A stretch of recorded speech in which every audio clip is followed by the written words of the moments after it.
O Vitor Pereira conseguiu a proeza agora de ser já odiado por óbvio pelo torcedor corintiano, mas com o flamenguense é o treinador mais odiado dos últimos anos, ou talvez de todos os anos. Até porque aconteceu uma coisa ontem no Maracanã, além do show do Fluminense, que já vamos falar em algum momento. O Vitor Pereira estava 2-0, a torcida do Flamengo fez um coro que se faz quando acaba o jogo. Naquele momento, estava indo para os pênaltis. Vitor Pereira vai ser fufu, o meu Flamengo não precisa de você. Eu, aliás, adorei a sua expressão usada no Canelada, que Gostou? é você aprendendo o catecismo, né? Cara, gente, aquele coro você fala no final do jogo, não no momento que vai para os pênaltis, embora parecesse já naquele momento que não fosse, como de fato não foi. E ele já, também no jogo contra o Independiente del Valle, um pouquinho antes do gol que leva a prorrogação para depois perder nos pênaltis da Recopa Sul-Americana, claro, não é só para ele, é para o time que também precisa ficar atento, acordado, como o Mauro César falou também, não é só diretoria, não é só Vitor Pereira, é o elenco, de novo, esses caras que ganharam muito, mas parece que tem adversário, precisam lembrar disso, precisam se jogar e jogar um pouquinho mais pelo Flamengo. Aquela coisa de time sem vergonha, cara, ainda tinha momentos de classificação, como deu para o Flamengo fazer o gol, foi para a prorrogação, perdendo os pênaltis para o Independiente del Valle. O Vitor Pereira conseguiu a proeza de ter um time chamado de time sem vergonha, com a bola ainda rolando, ainda podendo ser campeão. E ontem a mesma coisa, no meio do jogo, não tinha chegado nenhum intervalo da primeira etapa, a torcida gritando o fufufu que você falou aí. Cara, isso não existe. Então, assim, é absolutamente insustentável a situação de um cara que faz com que, inclusive, um grande palmeirense, ídolo do Palmeiras, que não vou citar o nome, ele mandou, mas não vou falar, porque ele pediu para não falar, um certo resguardo, ele falou, olha, o treinador que eu mais gosto da vida em português é o Vitor Pereira. Não é o Abel, porque ele não fez o Corinthians campeão, embora tenha feito um bom trabalho, e está conseguindo ferrar um time campeão da América e campeão da Copa do Brasil com o investimento que o elenco que tem o Flamengo. Ô Mauro, você, por muito tempo, pedia a permanência do Vitor Pereira. Você falava, tem que dar tempo, tem que dar tempo. Hoje, você, diretor do Flamengo, dirigente, você manteria o Vitor Pereira?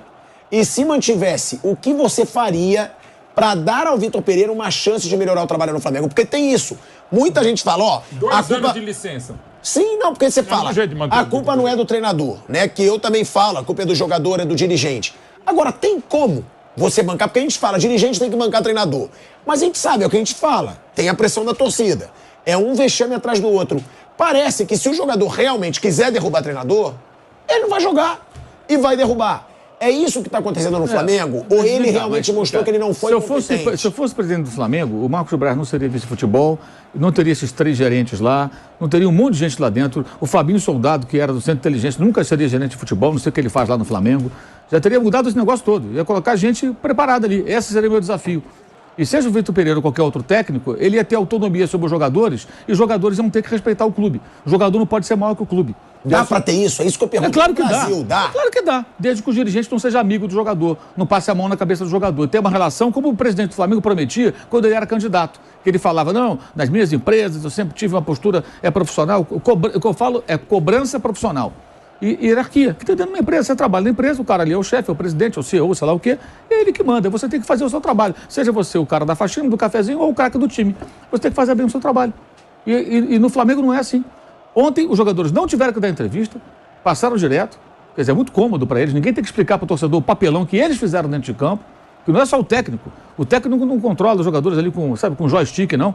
Os caras estão em campo jogando, tomando decisões erradas.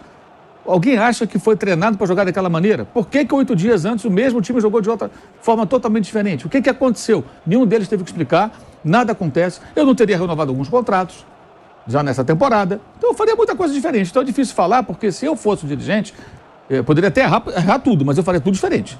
Tudo diferente. Se dá certo ou errado, eu não sei. Só na prática eu ia saber. Então é difícil falar sobre uma situação que eu não seria. Eu não permitiria essa situação. Ou renunciaria se eu não conseguisse. Porque não adianta. Então é difícil. Agora, eu nunca pedi a permanência do Vitor Pereira em tom de defesa. Eu defendo o direito de todo o técnico fazer um trabalho se ele for contratado para aquilo. Pode ser o Ceni, pode ser o... Você falou de todos. Pode ser o Paulo Souza, pode ser ele, pode ser qualquer um. Renato. O Renato acho que não tem qualidade para ser técnico do Flamengo. O patamar que o Flamengo está não pode ter um técnico dos anos 90, um técnico meramente intuitivo, que fala de DVD. Esse o problema. Se nós voltássemos no tempo, os anos 90, o Renato podia treinar o Flamengo. Mas 2023 não dá mais, amigo. Como acho que não dá mais para o João Santana, não dá mais para vários caras que já fizeram sucesso no passado. A coisa mudou. Mudou completamente. Isso independentemente de nacionalidade. Por isso que eu citei aqui o Rogério, que para mim foi o mais sacaneado, que deveria ter ficado, e esses técnicos de fora ou aqui do Brasil. Não dá mais para ele continuar. Óbvio que não dá mais. Chegou a um ponto que é insustentável. E o grande erro que comete o Flamengo, aí envolve a sua torcida em grande parte, é continuar no eterno sábado de aleluia, que foi esse agora, só malhando um Judas. Mas tem vários Judas para serem malhados. Alguns vão para dentro do campo. E eles só batem no mesmo cara, que é o técnico. Quem é o próximo? Quem é a bola da vez? Não vai ser o Jesus? Então o cara já se prepara o lombo que vai apanhar. O cara já chega, primeira derrota. Judas ou Jesus, tudo vai apanhar mesmo. E não para nunca. Entendeu? Então isso nunca vai acabar enquanto não tiver realmente pulso, comando, liderança. Por exemplo, o jogo de ontem. Será que esses jogadores todos do Flamengo, eles merecem fazer parte de um elenco que paga em dia, que não atrasa salário, que tem estrutura, que disputa títulos importantes? Ninguém jogou. Será que todos fazem por merecer? Não dá pra salvar nenhum. Será que todos fazem por merecer? Qual vai ser uma avaliação técnica mais profunda do comportamento dos jogadores? Isso não existe. O técnico vai chegar, ele vai chegar, resolve aí, amigo. Toma aí, dá seu jeito. O Dorival chegou assim. E aí que eu falo, o técnico, se for o Tite, por exemplo, hipótese, tá? O Tite tem problema com o Gabigol. Primeira coisa, vai resolver esse problema.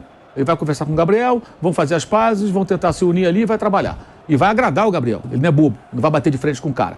E vai ser parceiro de todo mundo. Como ele já fez no Corinthians, como ele tentou fazer na seleção. Errando, ele é muito bom nisso. Errando e acertando. É o que ele vai fazer. E é o que é o único jeito, porque os caras têm uma força muito grande. Detalhe, boa parte da panela se foi, mas continua a mentalidade entranhada. Agora, é claro que agora não tem condição. Agora, repare, qualquer técnico que venha de fora, que tenha uma mentalidade diferente, que pense de uma outra forma, que seja mais direto nas críticas, na cobrança, que queira mudar a forma de jogar, ele esbarra dos mesmos problemas.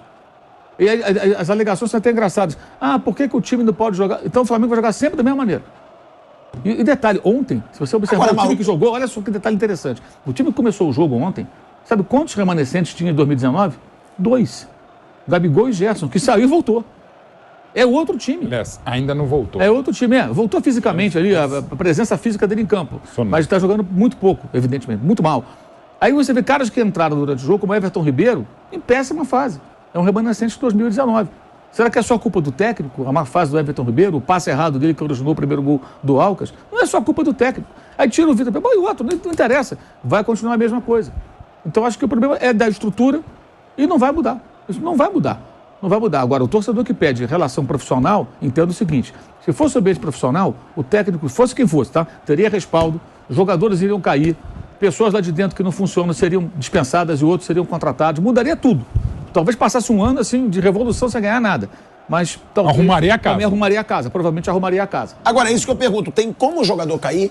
Porque não tem como, porque se for você derrubar jogador, você vai ter que derrubar uns 6, 7. O treinador é um... Mas de novo... esse que é o negócio. Mas de novo, aí ser profissional e aí aquilo que a gente já falou agora e algumas outras vezes, ter a coragem. Não é só dar a vassoura lá, vai Paulo Souza, vai, varre. Vai lá Dorival Júnior, varre. Vai lá agora...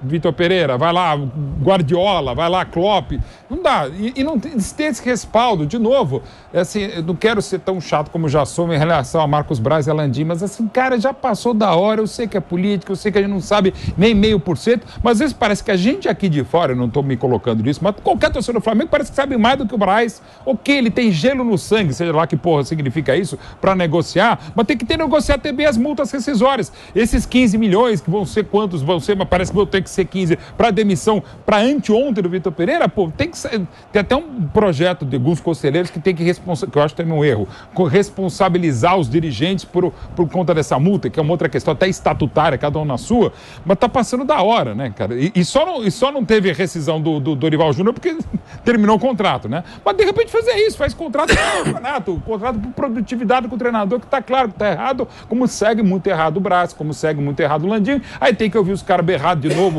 no vestiário do Fluminense, que é zoação, o Real Madrid pode esperar, que tá de boa, né? Que tá de boa em relação a um trabalho excepcional do Fernando Diniz. Aliás, e aqui, por favor, torcedor do Fluminense, entenda o que eu vou falar. Não é para tirá-lo de lá, faz um trabalho bárbaro, pode não ser o melhor time do Brasil, mas é o que joga mais bonito, o golaço do Marcelo, o segundo golaço, tantas jogadas lindas do Fluminense que a gente tem visto em 23 e já vimos o Fluminense em 22. Mas se eu fosse o Flamengo, se eu não fosse pegar ninguém de fora, o treinador que eu iria, mas sei que não daria negócio, seria o Fernando Diniz. Realmente é um cara que mostra, né, ousadia. Agora, só para questionar, e Flávio também, se o Mauro quiser falar mais um pouco também, eu concordo com o Mauro quando o jogador tem que ser muito questionado, quando o dirigente tem que ser muito questionado. Agora... Questionar o jogador não significa obrigatoriamente mandar todo mundo embora. Sim, claro. Todo mundo tem que ser questionado e cobrado. Lá no vestiário, porra, que jogo é esse? É ridículo. Vamos imaginar o seguinte, hoje eles mandam embora o Vitor Pereira, ok. Quem vai amanhã falar com os jogadores lá? Vai o presidente? Vai o vice de futebol? Falar que eu falo não é falar, pô, garotão, não deu. Não é isso, não. É falar grosso. Falar, cara, o que vocês fizeram em campo? O técnico foi embora. Vamos resolver aqui agora. Porque, cara, a indolência do time... Apatia. Aquilo ali não é... O Fabrício Bruno, no intervalo, saiu e ele falou o quê? Não foi isso que o técnico treinou, não foi para isso que ele preparou a gente. Não foi isso que ele pediu. Estão fazendo tudo errado. Ele falou. Não é só o Vitor Pereira. O próprio jogador está dizendo, peraí, nós não treinamos isso aqui. Então por que estão jogando assim? O que está acontecendo? Por que estão jogando assim? E o contrário, né? O Fluminense, é preciso frisar isso aí. Eu estava até lendo sobre a preleção do Diniz, que houve até um momento emocionante e tudo. Os jogadores do Fluminense jogaram uma final, gente. O que o Alex tem 19 anos, o Alexandre. Aí outra vez a gente elogia o técnico porque pegou um garoto da base, colocou para jogar de lateral, de volante, conseguiu formar. A solução que ele encontrou com o Marcelo é muito interessante para esse começo de trabalho, os dois ali por aquele lado, né? Até revezando posição. O melhor homem em campo. Não só pelo gol, mas pela atuação, deu bola na trave, jogou pra caramba. Grande partida. Então você vê os dois extremos. Então é preciso entender o seguinte, e parar com essa bobagem de achar que o cara vem pra cá, esse técnico não sabe nada e tudo. Isso é muita arrogância, né? Você acha que o cara não sabe nada, rigorosamente nada. O cara treinou vários times pelo mundo, mas não sabe nada.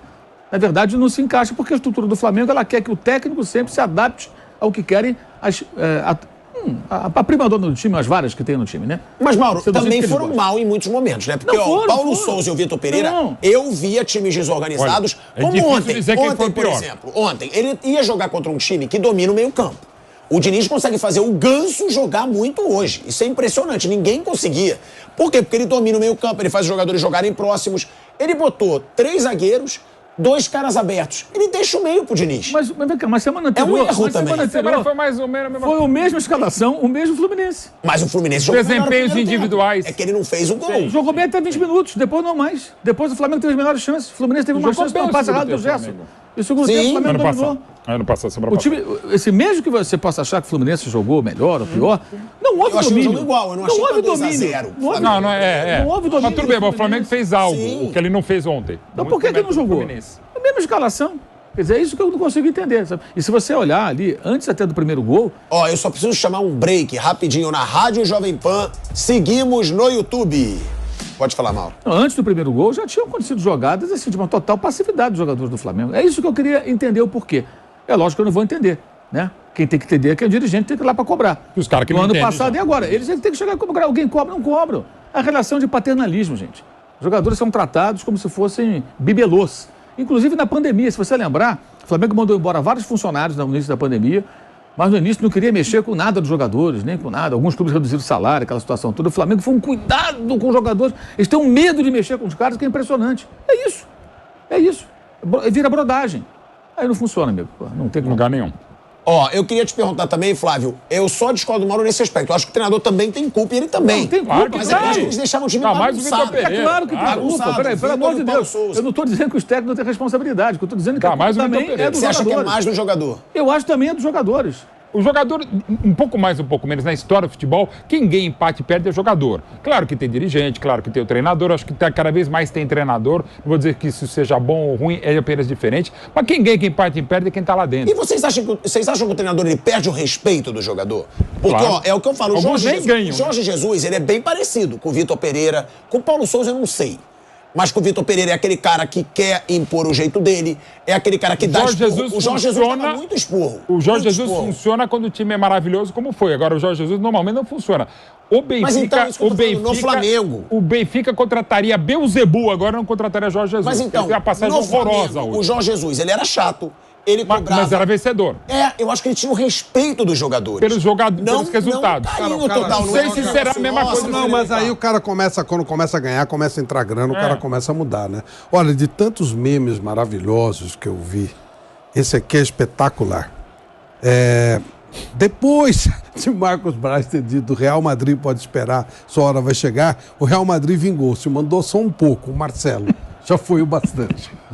Isso aqui é muito... O jogador mais ex-campeão da história do Real Madrid. Isso é muito bem sacado. Mas assim, o técnico, ele dá o tom pro time mesmo. O cara... E quando ele começa a ganhar, ele ganha moral. Aí ele já passa a ser até temido, né, no grupo. Mas aí cada treinador funciona de um jeito. Tem alguns que são mais paternalistas, tem outros que se impõem mais, mas tudo passa pelo cara sentir o resultado daquilo que está acontecendo. Lendo a biografia do Mourinho e ouvindo as pessoas em volta, o Mourinho chegava a arriscar o espaço do jogo que o time ia fazer o gol. E começou a dar certo. Os caras falaram, opa, o Cilinho fazia muito isso também. Ele era homogêneo. Né? O Luxemburgo fazia, ó, se fizer isso aqui direitinho... O Luxemburgo contra o Monstro.